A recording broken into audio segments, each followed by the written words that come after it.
नमस्कार दोस्तों, स्वागत है श्रीमद् भगवद गीता के नेक्स्ट एपिसोड में। आगे एक कथा देखते हैं। तो अर्जुन बोल ही रहा है विराट रूप के बारे में श्री कृष्ण के। तो वो क्या कह रहा है, जिस प्रकार नदियों की अनेक तरंगे समुद्र में प्रवेश करती हैं, उसी प्रकार ये समस्त महान योद्धा भी आपके प्रज्वलित मुखों में प्रवेश कर रहे हैं। तो मतलब जितने भी योद्धा है ना, वो सब आपके मुख में प्रवेश कर रहे हैं। मतलब उनकी मृत्यु हो रही है और फिर अब वो आगे बताएगा कि पैदा भी हो रहे हैं। हम देख रहे थे, हम जब आपने टीवी में भी देखा होगा, जब गीता का उपदेश हो रहा था तो विराट रूप दिखा रहा था। तो एक मुख से अंदर जा रहे हैं, दूसरे मुख से बाहर आ रहे हैं, जन्म मरण को दिखाने के लिए। मैं समस्त लोगों को पूर्ण वेग से आपके मुख में उसी प्रकार प्रविष्ट होते देख रहा हूँ, जिस प्रकार पतंगे अपने विनाश के लिए प्रज्वलित अग्नि में कूद पड़ते हैं। मतलब वही मृत्यु दिखा दिया उनको। तो हमें भी मृत्यु से डर नहीं लगना चाहिए, क्योंकि फिर जन्म हो जाएगा, है ना। हे विष्णु, मैं देखता हूँ कि आप अपने प्रज्वलित मुखों से सभी दिशाओं के लोगों को निगले जा रहे हैं। आप सारे ब्रह्मांड को अपने तेज से आपूरित करके अपने विकराल सात्विक किरणों सहित प्रकट हो रहे हैं कि आप सबका विनाश कर देते हैं और सबको अपने पास बुला लेते हैं। फिर भी कुछ लोग विश्व युद्ध करने पर लगे हुए हैं, पता नहीं क्यों, क्योंकि उन्हें गीता का ज्ञान नहीं है। हे देवेश, कृपया करके मुझे बतलाएं कि इतने उग्र रूप में आप कौन हैं। मैं आपको नमस्कार करता हूँ, कृपया करके मुझ पर प्रसन्न हो। आप आदि भगवान हैं। मैं आपको जानना चाहता हूँ, क्योंकि मैं नहीं जान पा रहा हूँ कि आपका प्रयोजन क्या है। वो बोलते ना, हे दुनिया बनाने वाले, काहे को दुनिया बनाई, है ना। तो ऐसे ही अब अर्जुन पूछ रहा है कि जब सबकी मृत्यु ही होनी है तो सबको पैदा क्यों किया आपने भगवान। भगवान ने कहा, समस्त जगतों को विनष्ट करने वाला काल मैं हूँ, और मैं यहाँ समस्त लोगों का विनाश करने के लिए आया हूँ। तुम्हारे पांडवों के सिवा दोनों पक्षों के सारे योद्धा मारे जाएंगे। बता दिया है कि पांडु बचेंगे और सारे इधर के भी और उधर के भी लोग मर जाएंगे। अतः उठो, लड़ने के लिए तैयार हो और यश अर्जित करो। अपने शत्रुओं को जीत कर संपन्न राज्य का भोग करो। ये सब मेरे द्वारा पहले ही मारे जा चुके हैं, और हे सव्यसाची, तुम युद्ध में केवल निमित्त मात्र हो सकते हो। तो ये जो खड़े हैं ये सब मरेंगे, और ये पहले भी मर गए हैं, पहले और जन्म ले लेंगे। अब मार दो, अब मर जाएंगे, फिर जन्म ले लेंगे, और पहले भी मरे थे इसलिए जन्म लिया था। तो तुम तो निमित्त मात्र हो। तुम तो एक बोलते हैं ना कि मौत तो सबको आनी है, बहाना क्या है मौत का वो किसी को नहीं पता। मौत तो आके रहेगी। तो वो जो बहाना है ना, किस कारण से मृत्यु होगी, वो अर्जुन है। अर्जुन वो निमित्त है। तो श्री कृष्ण बोल रहे हैं कि युद्ध करो और तुम वो निमित्त बनो। ये जन्म और मृत्यु तो ये सब मेरे ऊपर डिपेंड करती है, मैं ही कर रहा हूँ ये सब। इसलिए केवल तुम युद्ध करो और यश को अर्जित करो। द्रोण, भीष्म, जयरथ, कर्ण तथा अन्य महान योद्धा पहले ही मेरे द्वारा मारे जा चुके हैं। अतः तुम उनका वध करो और तनिक भी विचलित न हो। तुम केवल युद्ध करो। युद्ध में तुम अपने शत्रुओं को परास्त करोगे। तो फिर क्यों उसको मारने से डर लग रहा है? क्योंकि वो उनके परिजन है, राइट। तो वो इस तरह से उसका मोह दूर करने की कोशिश कर रहे हैं श्री कृष्ण की भाई ये फिर जन्म ले लेंगे, तुम मार दो। ये युद्ध तो एक प्रतीक है कि अगर तुम किसी के साथ बेईमानी करोगे, अधर्म करोगे, तो अधर्म का हमेशा नाश हो जाता है। ये सिर्फ उसका प्रतीक है ये युद्ध। राइट। और ये जब जब अधर्म फैलेगा पृथ्वी पर, तो ऐसा युद्ध करके सबको एग्जाम्पल देना पड़ेगा कि अधर्म पे मत चलो, क्योंकि अधर्म का नाश हो जाता है और तुम धर्म का साथ दो और विजय को प्राप्त करो। तो इसलिए हो रहा है ये सब। तो चिंता मत करो कि तुम मार दोगे, वो हमेशा के लिए मर जाएंगे, एक ही तो लाइफ है। ऐसा कुछ नहीं है। फिर से ये जन्म ले लेंगे, फिर से ये जगत में आ जाएंगे। तो इस समय धर्म की विजय के लिए तुम युद्ध करो बस, ताकि लोगों के सामने एक एग्जाम्पल सेट हो सके कि हमेशा हमें भगवान का जो दिखाया रास्ता है उस पर ही चलना चाहिए, अधर्म पर नहीं चलना चाहिए। वरना कितना ही बड़ा राजा हो, उसकी भी मृत्यु तय है। और उसके भाई ही मार देंगे उसको। तो ऐसा बताया गया है। संजय ने धृतराष्ट्र से कहा, हे राजा, भगवान के मुख से इन वचनों को सुनकर कांपते हुए अर्जुन ने हाथ जोड़कर उन्हें बारंबार नमस्कार किया। फिर उसने भयभीत होकर अवरुद्ध स्वर में कृष्ण से इस प्रकार कहा। भाई, इतना विशाल रूप देख के तो कोई भी भयभीत हो जाएगा। तो अर्जुन भी भयभीत हुआ और उसके सामने हाथ जोड़ के खड़ा है। भगवान, बहुत दिखा दिया आपका विराट रूप, अब अपने असली रूप में आ जाइए। वो ही कहेगा ये। हे हरिकेश, आपके नाम के स्वर्ण से संसार हर्षित होता है और सभी लोग आपके प्रति अनुरक्त होते हैं। यद्यपि सिद्ध पुरुष आपको नमस्कार करते हैं, किंतु असुरगण भयभीत हैं और इधर उधर भाग रहे हैं। यह ठीक ही हुआ है। ऑब्वियसली जिनके पास ज्ञान है वो तो ईश्वर के विशाल रूप को देख के प्रसन्न हो जाते हैं, उसके सामने हाथ जोड़कर खड़े रहते हैं, उसे नमस्कार करते हैं।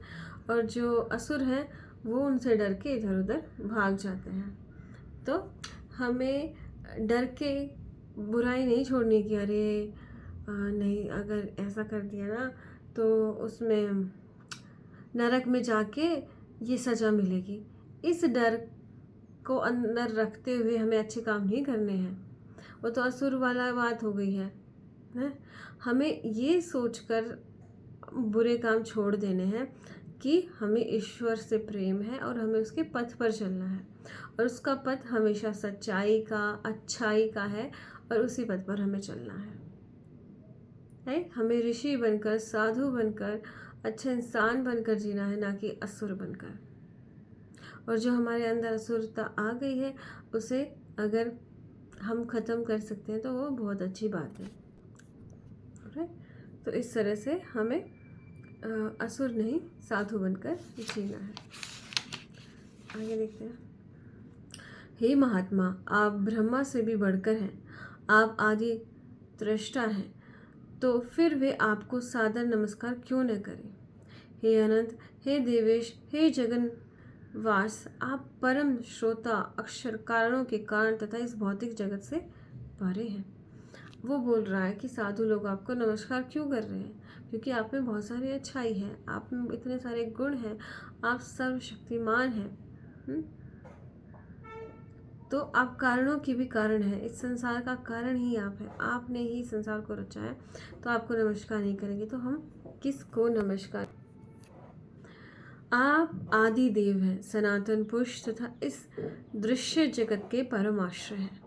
आप सब कुछ जानने वाले हैं और आप ही वह सब कुछ हैं जो जानने योग्य है। आप भौतिक गुणों से परे परम ऐश्वर्य हैं। हे अनंत रूप, यह संपूर्ण दृश्य जगत आपसे व्याप्त है।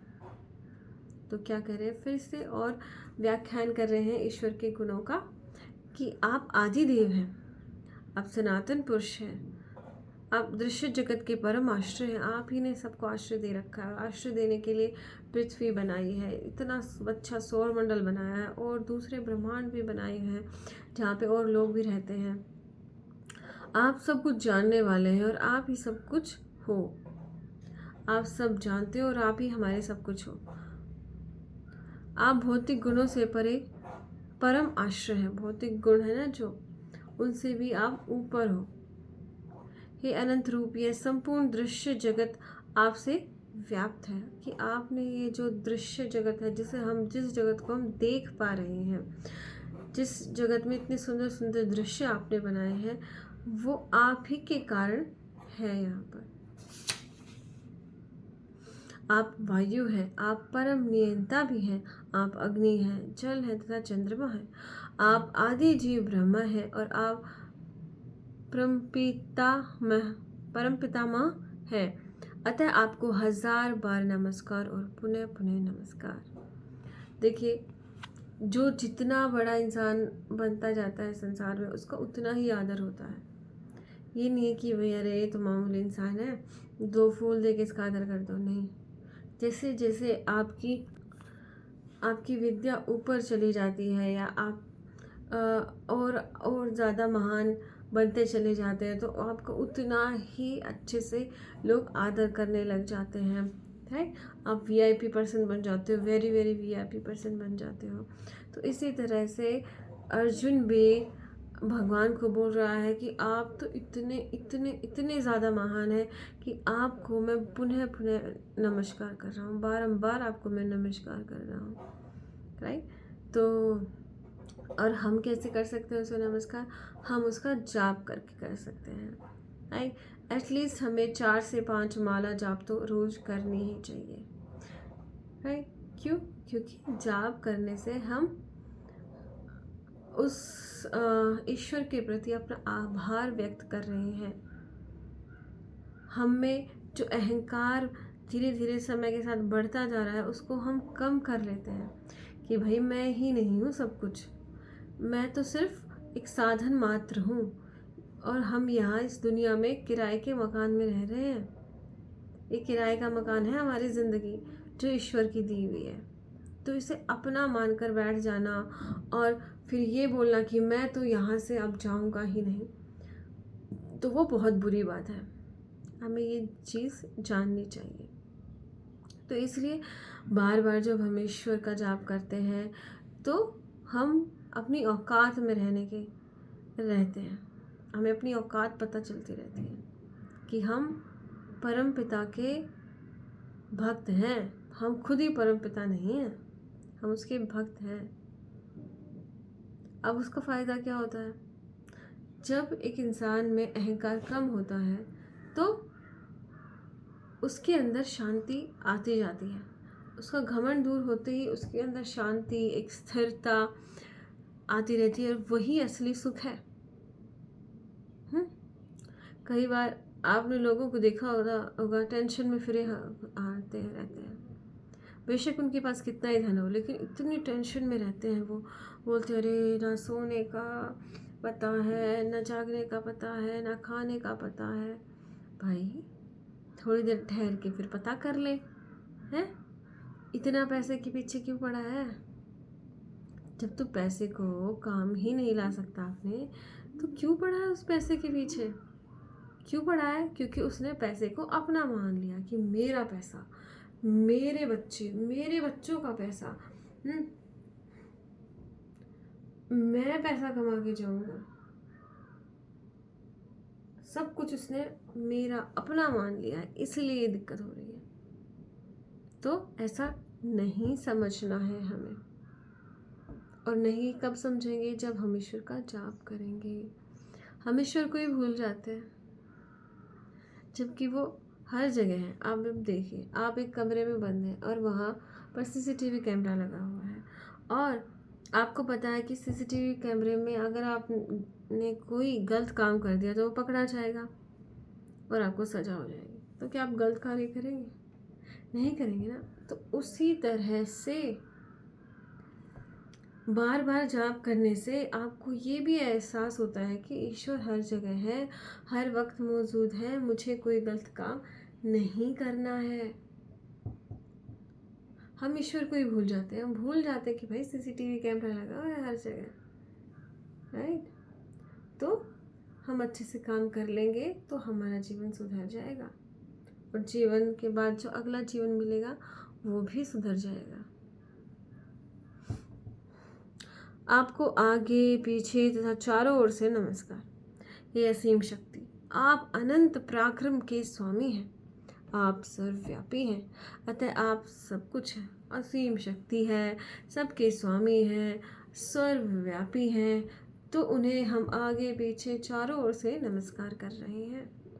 और जो हम संध्या करते हैं वैदिक दिनचर्या में सुबह शाम जो हम संध्या करते हैं, उस मंत्रों में भी आता है कि आप पूर्व दिशा से भी हमारी रक्षा कर रहे हो, पश्चिम दिशा से भी हमारी रक्षा कर रहे हो, उत्तर दिशा से भी, दक्षिण दिशा से, अब चारों दिशाओं से हमारी रक्षा कर रहे हो। तो हे ईश्वर, आपको बारंबार नमस्कार है।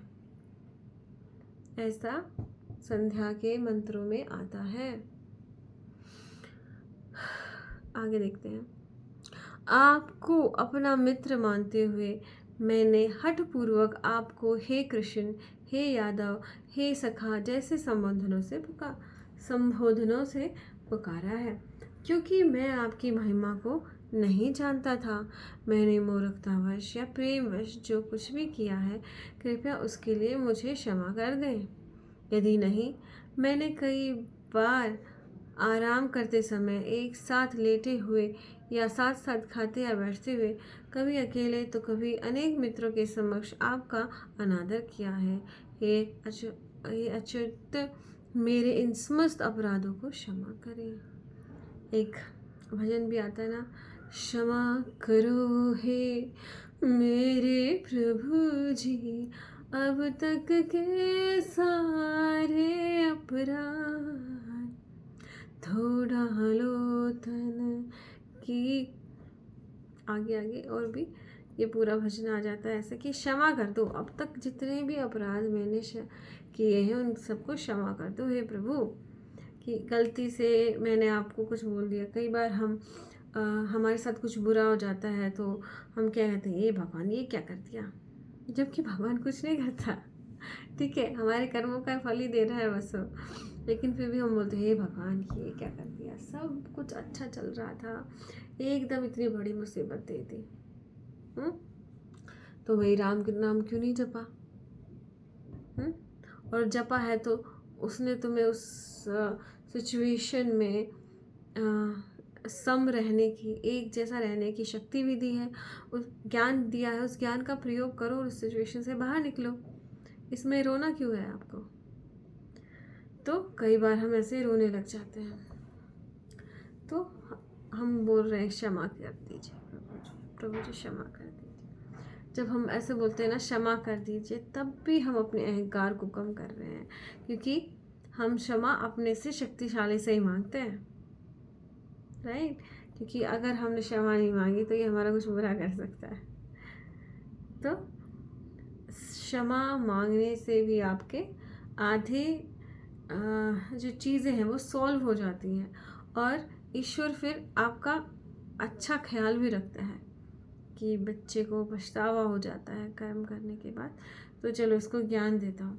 तो फिर ऐसा नहीं है कि वो आपको माफ़ कर देंगे या कुछ कर देंगे, तो फिर वो ऐसे सिचुएशन खड़ी करते हैं जिससे आपको और ज्ञान की प्राप्ति हो, ताकि आपको वो पाप करने से बचा सके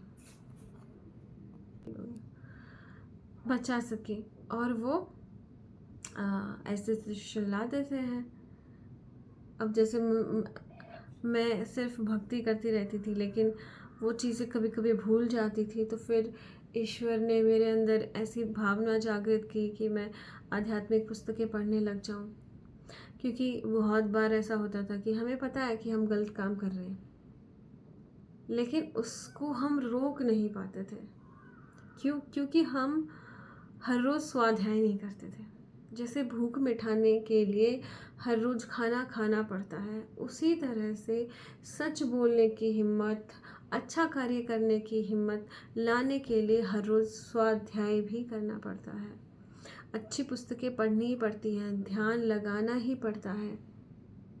और हम क्या सोचते, नहीं बस मैंने एक बार अच्छी बातें सीख ली, पढ़ ली, अब मैं पूरी उम्र अच्छी बातें करता रहूँगा। नहीं, ये माया है भाई साहब, ये आपको बार बार आएगी आपके पास। तो उस माया से बार बार लड़ने के लिए आपके पास बारूद होना चाहिए, स्वाध्याय का, ध्यान का, अच्छे अच्छे कर्मों के करने की प्रैक्टिस का, अच्छे संस्कार का। संस्कार क्या है? अच्छे संस्कार क्या है? अच्छी आदतें ही अच्छे संस्कार हैं। लेकिन आजकल संस्कार बहुत ही अलग ही वे में लिया जाता है। नहीं, अच्छे संस्कार वही हैं जब आप अच्छी आदतें बनाते हो। तो इस तरह से जब आप अच्छी आदतें बनाते रहते हो हर रोज़, तो तभी आप इन चीज़ों से बच सकते हो। ये नहीं है कि भाई एक बार गीता पढ़ ली, एक बार रामायण पढ़ ली तो अब सारी उम्र हम कोई गलत काम ही नहीं करेंगे, फिर भूल जाएंगे, फिर माया आक्रमण कर देगी। तो ये तो पूरी लाइफ टाइम का ही काम है। आपको हर रोज़ पढ़नी ही पड़ेगी, आपको हर रोज़ अच्छी वीडियो सुननी ही पड़ेगी। ये आपकी आत्मा की भूख है, उसको मिटाना ही पड़ेगा, वरना वो कहीं और से मिटाएगी, वो गलत चीज़ों से मिटाएगी, वो गलत चीज़ें सीखेगी। उससे अच्छा है आप पहले ही आप अपनी आत्मा की भूख मिटा दो, अपने मन की भूख मिटा दो, अपनी बुद्धि की भूख मिटा दो और उसे सही रास्ते पे ले चलो। राइट, आगे देखते हैं।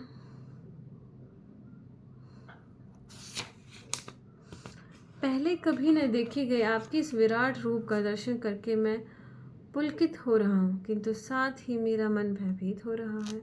अतः आप मुझ पर कृपा करें और हे देवेश, हे जगन निवास, अपना पुरुषोत्तम भगवत स्वरूप पुनः दिखाएं।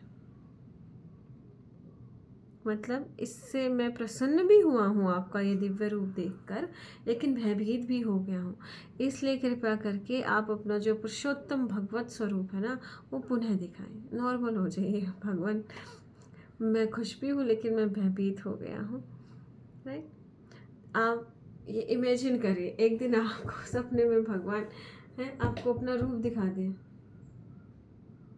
तो क्या होगा आपके साथ? आप सिर्फ खुश होगे या भयभीत भी हो जाओगे? इसको अपने जीवन में एक बार सोचिए, विचार कीजिए, फिर आप देखिए कि क्या आपके साथ, आप क्या महसूस कर रहे हैं। राइट, तो आज के लिए इतना ही। बहुत बहुत धन्यवाद।